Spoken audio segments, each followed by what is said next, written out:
ఎల్లార్దేవపల్లి పడ్డద ఇక్కడ వివిధ రాష్ట్రాల నుంచి డిఫరెంట్ పీపుల్ లేబర్ వర్క్ కోసం వస్తున్నారు. చాలా వరకు చిన్న చిన్న పెద్ద అఫెన్స్లు ఎక్కువ అవుతున్నాయి. ముఖ్యంగా దొంగతనాలు అవుతున్నాయి. మరియు ఈ కల్తీ అడల్టరీకి సంబంధించినటువంటి చిన్న చిన్న కంపెనీలో లేబుల్స్ మిస్యూజ్ చేయడం, కాపీరైట్ యాక్ట్ కేసులు అవుతున్నాయి ఎక్కువగా.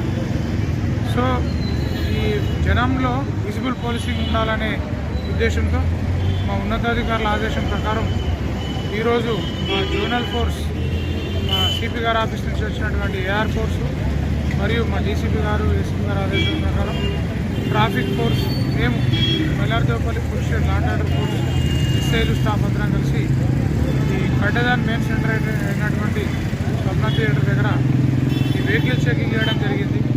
కమ్యూనిటీ పీపుల్ తోటి ఇంటరాక్ట్ కావడం జరిగింది. మా ఫోన్ నెంబర్లు కూడా వాళ్ళకి ఎక్స్చేంజ్ చేశాం. ఏదైనా నేరాలు కానీ ఏదైనా జరిగినప్పుడు ప్రజలు, ఎందుకంటే అదర్ స్టేట్ పీపుల్ ఎక్కువ ఉంటారు కాబట్టి ఏదైనా అఫెన్స్ జరిగినప్పుడు అసలు ఎవరిని అప్రోచ్ కావాలా, ఎవరికి చెప్పాలన్న విషయం వాళ్ళకి తెలియదు. సో వాళ్ళని అవేర్నెస్ కల్పించడం కోసం మా ఫోన్ నెంబర్లు ఎక్స్చేంజ్ చేయడం జరిగింది. మరియు వాళ్ళతోటి మేము ఇంటరాక్ట్ అయ్యి కూడా ఈ లోకల్ పరిస్థితులు తెలుసుకోవడం జరిగింది. ఈ షాపులలో prohibited tobacco articles, gutka prohibited ఎవరిని అదర్ స్టేట్ ఉంటే వాటిపైన కూడా నిఘా పెట్టి ఫిస్కింగ్ చేయడం జరిగింది.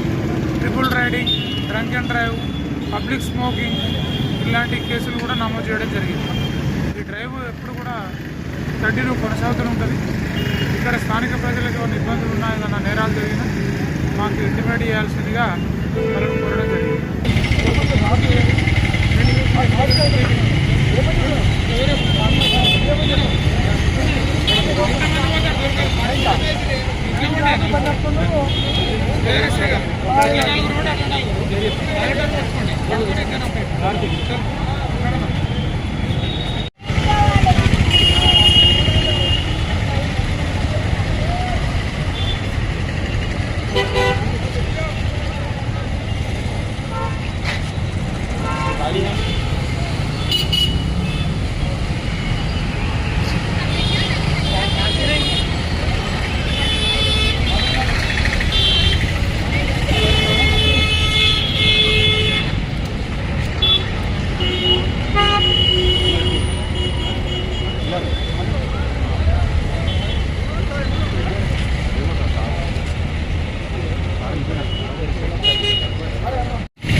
అది కూడా పడేసి సార్ అవన్నీ